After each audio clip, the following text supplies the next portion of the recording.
Here's everything you missed so far in the 2026 F1 season. First, Mercedes are so freaking quick. They are so freaking back.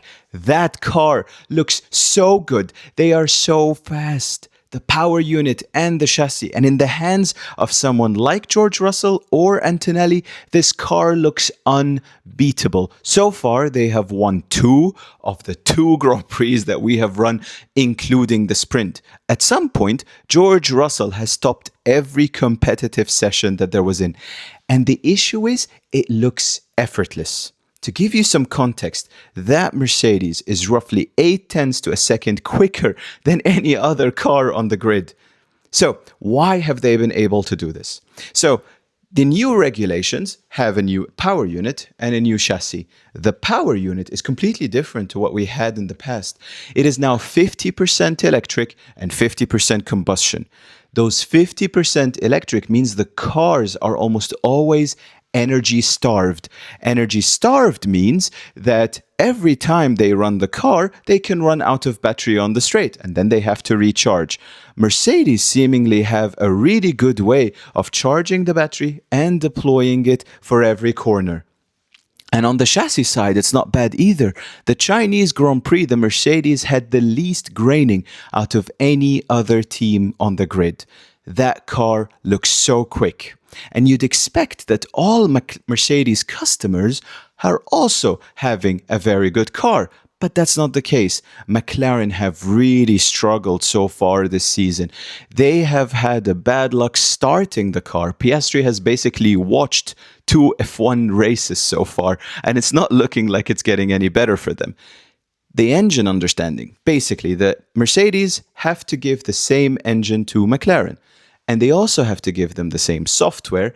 And the engine that goes to McLaren needs to be able to be run on the same way as the Mercedes engine.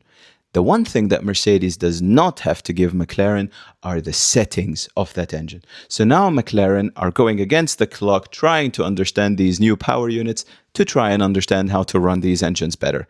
On the chassis side and the aero side, they look like they have a good car. They don't look like they're struggling more than the others, but I think they're firmly the 3rd fastest team at the moment.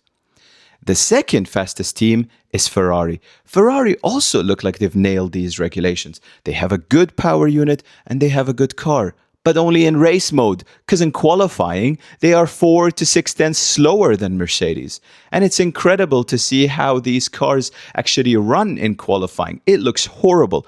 The cars are not going to the limit in qualifying because a small mistake in your qualifying session could confuse the software that is responsible for the deployment, meaning that now you're deploying your energy on a wrong straight. So you're depleting your battery before you get to the straight where you actually want that full power in. And the FIA and Formula One and the teams have actually recognized that qualifying is worse now that we have these new cars, so they have reduced the amount of energy you can harvest per lap in a qualifying lap, which then means that the cars superclip less. Now, what is superclipping? So superclipping is basically when we go down a straight, we run out of power somewhere along the straight, and while we are on throttle, we are charging the battery, which means we are slowing down while we are on full throttle. This means that by the time we get to the corner, we could be 50 kilometers per hour slower than what we actually have.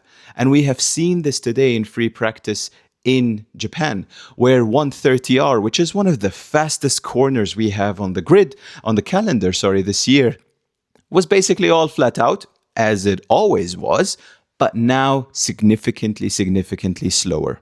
And we've seen this the most in the hands of Max Verstappen. And we have to talk about Max Verstappen, who is seemingly having a better time in the Nordschleife than he is at Formula One at the moment.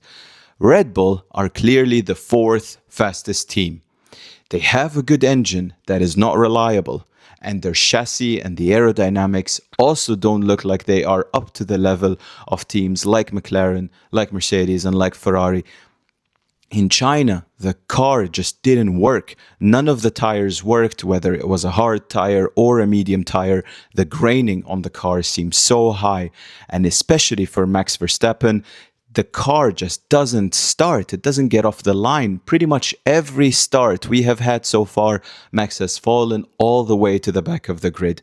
Now on to Ferrari. Ferrari actually have had the most innovations on the chassis and the aero side. They seem to have a good engine, but those wings go upside down. Ferrari now has been able to flip the wing over, which means that they can generate lift on the back of the car. So the regulations now still have your wings having the ability to open and close, but it's not only the rear wing, it's also the front wing as well, which means that now on the straight line, we can activate the wing to open, and on corners, they close automatically, and they don't rely on you being a second behind the driver anymore. So RIP to DRS, you have been good to us, but you're no longer. But now we have your little sibling, active aerodynamics. And Ferrari has taken that opportunity to play around with how their rear wings work. Unfortunately, we have never seen those rear wings actually run in any competitive session. I have never seen a team bring a piece of technology to every Grand Prix and test it in every practice and never run it in a race or in a qualifying session. This is new to me, but Leclerc and Hamilton both seem to be very happy with the car, and I think actually Ferrari have the most room and they are the closest to Mercedes, and they have the most ability to actually improve that car to ultimately be competitive against Mercedes. My prediction though, we can already give the Constructor Champion to Mercedes, and we can give the Drivers' Championship already to Russell. If you like this video, press like and subscribe. And if you want to see more from us, just let us know in the comments what you'd like to see. Bye!